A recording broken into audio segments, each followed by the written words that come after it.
नमस्कार साथियों, स्वागत है आप सभी का हमारी इस भूगोल की क्लास में। आप हमारे चैनल पर LSC 24x7 में, जहां पर हम भारत के भूगोल से संबंधित जो भी महत्वपूर्ण जानकारी है आपको उपलब्ध करा रहे हैं। अगर आप आगामी परीक्षाओं में GS की तैयारी कर रहे हो, वहां पर भारत के भूगोल से संबंधित कोई भी क्वेश्चन है वो महत्वपूर्ण होने वाला है अगर आपके लिए, तो उसके लिए हमारी क्लास को आप ज्वाइन करिए, हमारी क्लास को देखिए। जैसा कि पता है, भारत के भूगोल से संबंधित जो भी महत्वपूर्ण बिंदु है उनको हम यहाँ पर डिस्कस कर रहे हैं। आप हमसे जुड़ सकते हो और सीक्वेंस वाइज हमारी क्लासेस हमारे चैनल की प्लेलिस्ट में पड़ी हुई हैं, आप उनको पार्ट 1 से देख सकते हो और जो भी महत्वपूर्ण जानकारियां हैं वो सब उसमें आपके लिए उपलब्ध हैं। तो जैसा कि पता है कि यहाँ पर हम कहाँ पर पहुंच गए थे, भारत के प्रायद्वीपीय पठार की तरफ पहुंच गए थे। भारत के प्रायद्वीपीय पठार में हमने किसको पढ़ लिया था? हमने भारत के प्रायद्वीपीय पठार में, जो हमारा प्रायद्वीपीय पठार में पर्वतीय क्षेत्र है जिसमें पश्चिमी घाट है, पूर्वी घाट है, इनको सबको अन्नामलाई की पहाड़ियां, नीलगिरी की पहाड़ियां हैं, आपकी अरावली पर्वत है, सतपुड़ा पर्वत है, विंध्याचल पर्वत है, इन सबको हमने पढ़ लिया था। अब उसके बाद हमारा आगे का आज का टॉपिक है पठार का। जो प्रायद्वीपीय पठार है उनको हमने दो भागों में बांटा था, प्रायद्वीपीय भाग को। अब यहाँ पर पहले हमने भाग बांटा था पर्वतों में, अब यहाँ पर आने वाला है भारत का पठार। यहाँ पर हम बात करेंगे भारत का पठार। तो भारत के पठार को कई नामों से जाना जाता है। भारत का जो पठारी क्षेत्र है उसको हम कई नामों से जानते हैं। सबसे पहले हम क्या करेंगे, सबसे पहले हम पश्चिम से पूर्व की तरफ के जो पठार हैं उनको पढ़ने का प्रयास करते हैं। जैसे ये आपका भारत है, भारत के जो पूर्व से लेकर के पश्चिम तक के पठारी भाग है उसको हम समझने की यहाँ पर कोशिश करते हैं। भारत का पूर्व से लेकर जो पश्चिम की तरफ पठारी भाग है उनको किस किस नामों से जानते हैं। यहाँ पर आपके लिए सबसे महत्वपूर्ण होने वाला है भारत का पठारों के नाम। क्वेश्चन पूछा जाता है निम्नलिखित में से कौन सा पठार कहां पर स्थित है, ये क्वेश्चन पूछा जाता है। तो यहाँ पर हम आपको बताने वाले हैं पश्चिम से पूर्व की तरफ भारत का पठारी भाग। पश्चिम से मतलब ये आपका पश्चिम है, पश्चिम है, ये आपका पश्चिम है, ये आपका क्या है, ये आपका पूर्व है। तो हम कहां से स्टार्ट करेंगे? पठार में हम स्टार्ट करेंगे पश्चिम से पूर्व की तरफ। तो पश्चिम से जो हम पूर्व की तरफ पढ़ते हैं तो सबसे पहले इसमें पठार पड़ता है, उसका नाम है मालवा का पठार। मालवा का पठार सबसे पहले पड़ता है। जैसे ही हम राजस्थान और गुजरात का क्षेत्र क्रॉस करते हैं, सबसे पहले कौन सा पड़ता है? आपका मालवा का पठार पड़ता है। ये आपका यहाँ पर क्या पड़ता है? ये आपका MP वाला जो क्षेत्र है, यहाँ पर मालवा का पठार पड़ता है। उसके बाद नंबर 1 पर आ जाता है मालवा का पठार। फिर नंबर 2 पर कौन आ जाता है? यहाँ पर जब हम पहुंचते हैं पूर्व की तरफ और आगे बढ़ते हैं तो यहाँ पर आ जाता है बुंदेलखंड का पठार। ये बुंदेलखंड का पठार कहाँ पर पड़ता है? आपको पता होगा, उत्तर प्रदेश का जो पश्चिमी भाग है, उत्तर प्रदेश का जो पश्चिमी भाग है उसको क्या कहते हैं? पश्चिमी और दक्षिणी भाग, उत्तरी भाग, पूर्वी भाग, पश्चिमी भाग, उसको किस नाम से जाना जाता है? बुंदेलखंड के नाम से जाना जाता है। बुंदेलखंड में आपके 7 जिला पड़ते हैं, महोबा है, हमीरपुर है, बांदा है, चित्रकूट है, ये आपके सब ललितपुर है, सोनभद्र है। ये किसमें पड़ते हैं? ये आपके बुंदेलखंड में पड़ते हैं। तो ये दूसरे नंबर का पठार कहां पर पड़ता है? उत्तर प्रदेश में पड़ता है। फिर उसके बाद हम बात करते हैं बघेलखंड का पठार। यहाँ पर 3 नंबर पर आ जाता है बघेलखंड का पठार। ये कहां पर पड़ता है? ये आपका मध्य प्रदेश का जो पूर्वी भाग है उसमें पड़ता है। फिर उसके बाद हम बात करते हैं नंबर 4 पर आ जाता है छोटा नागपुर का पठार। छोटा नागपुर का पठार कहां पर है? ये आपका बिहार के पास में जो एक राज्य पड़ता है झारखंड में, वहां पर कौन सा पड़ता है? छोटा नागपुर का पठार। उसके बाद आता है शिलोंग का पठार। शिलोंग का पठार आपका यहाँ पर पड़ता है। 5 नंबर पर आ जाता है आपका शिलोंग का पठार। ये शिलोंग कहाँ पर पड़ता है? आप लोगों को पता होगा, मेघालय की राजधानी है शिलोंग। तो ये पश्चिम से लेकर कर पूरब तक अगर हम देखते हैं तो भारत में कितने पठार पड़ते हैं? 5 पठार पड़ते हैं। सबसे पहला कौन सा पड़ता है? मालवा का पठार। सबसे पहले कौन सा है? मालवा का पठार है। दूसरे नंबर पर कौन सा है? बुंदेलखंड का पठार है, बुंदेलखंड का पठार है। नंबर 3 पर कौन सा पड़ता है? नंबर 3 पर आपका पड़ता है बुंदेलखंड का पठार हो गया। ये पड़ता है बघेलखंड का पठार, बघेलखंड का पठार। नंबर 4 में आपका कौन सा पड़ता है? छोटा नागपुर का पठार। सबसे ज्यादा फेमस है, सभी लोग जानते हैं, छोटा नागपुर का पठार ये पड़ता है। नंबर 4-5 पर कौन सा पड़ता है? शिलोंग का पठार। तो कभी अगर आपसे पूछा जाए पूर्व से पश्चिम तक का क्रम पूछा जाए, कौन सा सबसे पूर्वी पठार है, कौन सा सबसे पश्चिमी पठार है, तो पश्चिमी पठार हम इधर से चलते हैं, मालवा, बुंदेलखंड, बघेलखंड, छोटा नागपुर और शिलांग का पठार। तो आपको याद रखना है, ये क्रम भी याद रखना है, कौन सा इनमें पूर्वी पठार है और कौन सा इनमें पश्चिमी पठार है। उसके बाद हम बात करते हैं यहाँ पर जो दूसरे पठारी भाग है उसको किसमें बांटा गया। फिर हम बात करते हैं दक्षिण भारत के पठार। ये कौन सा था, ये आपका मध्य भारत के पठार थे, जिनमें हमने पश्चिम से पूर्व की तरफ का आपका सीक्वेंस देखा है। अब हम करते हैं दक्षिण भारत के पठार। दक्षिण भारत में पठार कौन कौन से पड़ते हैं, सबसे पहले आपका आता है दक्कन का पठार। यहाँ पर जो फैला हुआ है इसका क्या नाम है, इसका नाम है दक्कन का पठार। फिर उसके बाद इसमें दूसरा पठार पड़ता है जिसको कहते हैं तेलंगाना का पठार। ये यहाँ पर जो राज्य है इसका क्या नाम है, तेलंगाना का पठार। फिर उसके बाद इसमें तीसरा एक और पठार आता है दक्षिण में जिसको बोलते हैं मैसूर का पठार। मैसूर का पठार आपका कहां पर आ जाता है, ये आपने एरिया देखा होगा जिसको हम किस नाम से जानते हैं, कर्नाटक में। तो इसको क्या कहते हैं, मैसूर का पठार। तो आपको भारत के पठारी क्षेत्र में इतने 8 पठार याद रखने हैं और याद रखना है कौन सा पठार कहां पर पड़ता है, बहुत ही महत्वपूर्ण है। उम्मीद करता हूं आप लोगों को समझ में आएगा। तो सबसे पहला यहाँ पर पठार जो पड़ता है दक्षिण भारत में, पठार कौन सा पड़ता है, सबसे पहले दक्कन का पठार। इसको इंग्लिश में डेक्कन प्लेट्यू भी बोलते हैं, दक्कन का पठार, दक्कन का पठार। उसके बाद नंबर 2 कौन सा पड़ता है, नंबर 2 इसमें पड़ता है आपका दक्कन का पठार हो गया है। नंबर 2 पे पड़ता है तेलंगाना का पठार। नंबर 2 पे कौन सा पड़ता है, तेलंगाना का पठार। उसके बाद हम बात करते हैं नंबर 3 पर कौन पड़ता है, ये मैसूर का पठार पड़ता है, मैसूर का पठार। तो कुल मिलाकर भारत के अगर पठारी क्षेत्र को देखा जाए तो ये आपके सामने भारत का पठारी क्षेत्र हमने बताने की कोशिश की है। आपको याद रखना है, ज्यादा इसमें आपको दिमाग लगाने की जरूरत नहीं है। बाय द मैप आप इसको समझ सकते हो, अच्छे से समझ सकते हो कि भारत का पठारी क्षेत्र को कितने भागों में बांटा गया है, बहुत अच्छे ढंग से। सबसे पहले पश्चिम से पूर्व का क्रम है, उसके बाद ये दक्षिण का है। अगर आपसे पूछा जाए निम्नलिखित में से दक्षिण भारत का पठारी भाग क्या है, तो ये 3 नाम है, ये आपके दक्षिण भारत के पठार में आते हैं। और ये 5 नंबर हैं, ये कहां से आते हैं, मध्य भारत में पड़ते हैं। इनका पश्चिम से पूर्व की तरफ आपके लिए क्रम भी लिखा गया है, आप इनको समझ सकते हैं। तो सबसे पहले पश्चिम और पूर्व का सबसे पूर्वी पठार अगर पूछा जाए तो कौन सा है, ये आपका शिलांग का पठार है। सबसे पश्चिमी अगर पूछा जाए तो आपका कौन सा है, मालवा का पठार है। अगर दक्षिण में सबसे दक्षिणी पूछा जाए तो कौन सा होता है आपका, सबसे दक्षिण में मैसूर का पठार होता है। तो यहाँ पर हमने भारत के पठार को कितने भागों में बांटा है, 2 भागों में बांटा है। पहला कौन सा है, पश्चिम से पूर्व की तरफ, पश्चिम से पूर्व की तरफ जो पठारी भाग है, पूर्व की तरफ, पश्चिम से पूर्व की तरफ जो पठार पड़ते हैं उनमें कौन कौन आता है, 5 पठार आपके सामने लिखे हुए हैं, ये आते हैं। देखिए सबसे पहले कौन सा आता है, ये क्रम है आपका मालवा का पठार, मालवा का पठार। दूसरा आपका आ जाता है बुंदेलखंड का पठार, बुंदेलखंड का पठार। उसके बाद आ जाता है आपका बघेलखंड का पठार, बघेलखंड का पठार। उसके बाद आ जाता है आपका छोटा नागपुर का पठार, छोटा नागपुर का पठार। उसके बाद आ जाता है आपका शिलांग का पठार, शिलांग का पठार। ये आपके 5 पठार कहां पर पड़ते हैं, ये आपके मध्य भारत में पड़ते हैं और इनका पश्चिम से पूर्व की तरफ ये क्रम हो गया है। उसके बाद दक्षिण भारत के अगर पठारों की बात करते हैं, दूसरे पठार क्या है दक्षिण भारत में, दक्षिण भारत के पठार, दक्षिण भारत के पठार कहां कहां पर पड़ते हैं, इनका क्या नाम इनको दिया गया है। तो दक्षिण भारत में आपको 3 नाम याद रखने हैं।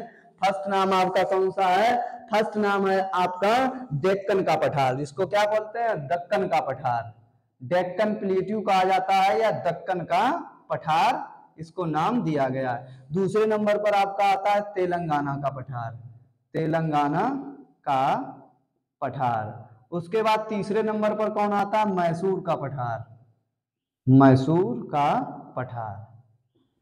ये हमने बात की है भारत का पठार के बारे में। भारत का पठारी क्षेत्र को कितने नामों से जाना जाता है, तो यहाँ पर आपके सामने लिखा हुआ है। प्रमुख नाम इसमें कितने लिखे हुए हैं, इसमें आपके प्रमुख 8 नाम लिखे हुए हैं। इन 8 नामों से हम भारत के पठार को, दक्षिण के भारत, जब हम दक्षिण भारत में जाते हैं मध्य भारत से, तो इन 8 नामों से हम भारत के पठारों को जानते हैं। तो इसमें अगर आपसे बात की जाए, अब इनको हम क्या करते हैं, इनको थोड़ा आपको डिटेल में बताने का प्रयास करते हैं कि कहां पर मालवा का पठार है, इसकी विशेषता क्या है, कहां पर बुंदेलखंड का पठार है, कौन से राज्य में पड़ता है, थोड़ा बहुत आपको इनके बारे में समझ में आया होगा। उसके बाद हम सबसे पहले देखते हैं मालवा का पठार। अगर बात की जाए पश्चिम से पूर्व की तरफ, सबसे पहले पड़ने वाला कौन सा है, मालवा का पठार। ये कहां पर पड़ता है, मालवा का पठार, इसकी विशेषता क्या है, ये किस राज्य में स्थित है, इसका विस्तार कहां से कहां तक है। इसमें आपका आ जाता है मध्य प्रदेश तथा गुजरात और राजस्थान का हड़ौती का पठार। एक पठार राजस्थान में भी पड़ता है जिसको हड़ौती का पठार भी कहते हैं। तो ये कहां आता है, मध्य प्रदेश, मालवा का पठार जो है मध्य प्रदेश, गुजरात, मध्य प्रदेश, गुजरात, मध्य प्रदेश भी का जो पठारी भाग है वो भी इसमें शामिल किया जाता है, गुजरात का भी पठारी भाग इसमें शामिल किया जाता है, और राजस्थान का जो हड़ौती का पठार है वो भी इसी मालवा के पठार में शामिल हो जाता है। मध्य प्रदेश, गुजरात और राजस्थान का हड़ौती का पठार, हड़ौती का पठार, ठीक है। तो इन 3 राज्यों में कौन सा पठार फैला हुआ है, आपका मालवा का पठार फैला हुआ है। उसके बाद हम बात करते हैं बुंदेलखंड का पठार। ये उत्तर प्रदेश में है। इसमें आपको सिर्फ इतना लिखना है, बुंदेलखंड का पठार कहाँ है, बुंदेलखंड का पठार। बुंदेलखंड का पठार अगर आपसे राज्य पूछा जाए किसमें पड़ता है, तो ये उत्तर प्रदेश में पड़ता है।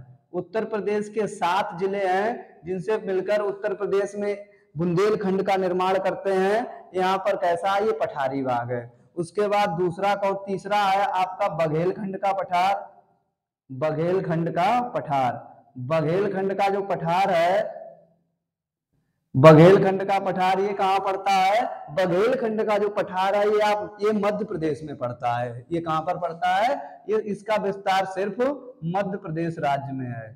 मध्य प्रदेश राज्य में कौन सा पड़ता है, आपका बघेलखंड का पठार। 4 नंबर पर पहुंचते हैं हम, फिर छोटा नागपुर का पठार। ये छोटा नागपुर का पठार है, किस राज्य में है, ये आपका झारखंड में पड़ता है। ये कहाँ पड़ता है, झारखंड में आपका कौन सा पड़ता है, छोटा नागपुर का पठार। छोटा नागपुर का पठार। तो छोटा नागपुर का जो पठार है वो कहां पड़ता है, ये झारखंड में पड़ता है। झारखंड में स्थित है छोटा नागपुर का पठार। इसकी विशेषता क्या है, इसकी सबसे बड़ी विशेषता यह है कि इसमें से एक नदी निकलती है जिसका नाम है दामोदर नदी। दामोदर नदी किस पठार से निकलती है, तो ये आपके छोटा नागपुर के पठार से निकलती है और इस पठार को 2 भागों में बांट देती है। इसकी क्या विशेषता है कि दामोदर नदी छोटा नागपुर के पठार को क्या करती है, छोटा नागपुर के पठार को 2 भागों में बांट देती है। 2 भागों में बांट देती है। अगर आपसे पूछ लिया जाए कौन सी नदी छोटा नागपुर के पठार से निकलती है, तो ये आपकी दामोदर नदी है। और ये दामोदर नदी कौन सी नदी छोटा नागपुर के पठार को 2 भागों में बांटती है, तो दामोदर नदी बांटती है। दामोदर नदी छोटा नागपुर को कितने भागों में बांटती है, 2 भागों में बांटती है। उसके बाद बात करते हैं, ये जो छोटा नागपुर का पठार है ये हमारा कोयले की दृष्टि से बहुत ही धनी प्रदेश है। बिटुमिनस टाइप का कोयला सबसे ज्यादा इसी पठार में पाया जाता है, इसलिए छोटे नागपुर को हम क्या कहते हैं, भारत का रूर प्रदेश भी कहा जाता है। बिटुमिनस टाइप का कोयला, बिटुमिनस कोयला छोटा नागपुर के पठार में सबसे ज्यादा पाया जाता है। छोटा नागपुर के पठार में सबसे ज्यादा पाया जाता है। तो बिटुमिनस टाइप का कोयला जो होता है, कोयले की 4 किस्में होती हैं, लिग्नाइट कोयला, पीट कोयला, एंथ्रेसाइट कोयला और आपका बिटुमिनस कोयला। तो बिटुमिनस टाइप का कोयला कौन से पठार में पाया जाता है? नागपुर के पठार में बिटुमिनस टाइप का कोयला पाया जाता है। इसीलिए इसको कोयले की दृष्टि से ये भारत का सबसे धनी प्रदेश है। इसीलिए इसको भारत का रूर प्रदेश भी कहा जाता है। इसे क्या कहते हैं? इसे भारत का छोटा नागपुर का जो पठार है, छोटा नागपुर का पठार भारत का रूर प्रदेश कहलाता है। क्या कहलाता है? भारत का रूर प्रदेश कहलाता है। रूर प्रदेश क्या है? रूर प्रदेश विश्व में सबसे ज्यादा कोयला उत्पादन करने वाला, सबसे ज्यादा कोयले के भंडार रूर में पाए जाते हैं। जो कहां पर है? जो आपका जर्मनी में पड़ता है। तो उसी के नाम के आधार पर जहां पर भारत में सबसे ज्यादा कोयला प्राप्त होता है, छोटा नागपुर को क्या नाम दे दिया गया? भारत का रूर प्रदेश का नाम दे दिया है। उसके बाद आपका आता है सीलंग का पठार। 5वें नंबर पर सबसे पूर्वी कौन सा है? सीलंग का पठार। सीलंग का पठार ये कहां पर है? सीलंग का पठार आपके मेघालय राज्य में पड़ता है। मेघालय राज्य में, मेघालय राज्य में जो पठार पड़ता है उसको क्या नाम दिया गया है? उसको सीलंग के पठार का नाम दिया गया। इसको कार्बी का पठार भी कहा जाता है। उसके बाद हम बात करते हैं आपके दक्षिण के 3 पठार हैं। दक्षिण में 3 पठार कौन कौन से हैं? सबसे पहले आपका पड़ता है दक्षिण के पठार में दक्कन का पठार, उसके बाद पड़ता है तेलंगाना का पठार। तो दक्षिण के पठारों में सबसे पहला कौन सा आता है? आपका दक्कन का पठार। दक्कन का पठार। तो दक्कन का पठार जो आपका पड़ता है ये कहां पर है? ये आपका महाराष्ट्र में है और ये एक ज्वालामुखी से बना हुआ पठार है। ज्वालामुखी के विस्फोट से बना हुआ पठार है। और यहाँ पर है, ये कैसा है? यहाँ पर एक झील पाई जाती है, लोनार झील, जो कहां पर है? दक्कन के पठार में है, जिसको क्रेटर झील क्या कहते हैं। महाराष्ट्र में है। ये कौन से राज्य में पड़ता है? महाराष्ट्र में ज्वालामुखी से निर्मित पठार। ज्वालामुखी से निर्मित पठार कौन सा है? आपका दक्कन का पठार है। उसके बाद हम बात करते हैं दूसरा पठार कौन सा है? ये आपका तेलंगाना का पठार। ये कहां पर है? ये तेलंगाना राज्य में पड़ता है। तेलंगाना का पठार। इसकी विशेषता क्या है? तेलंगाना का जो पठार है इसमें क्या है? इस पठार से आपकी गोदावरी नदी इसी पठार से होकर गुजरती है और इस तेलंगाना के पठार को 2 भागों में बांट देती है। तो सबसे पहली बात यहाँ पर क्या है? इसमें से क्या निकलता है? ये आपका तेलंगाना राज्य में है। किस राज्य में है?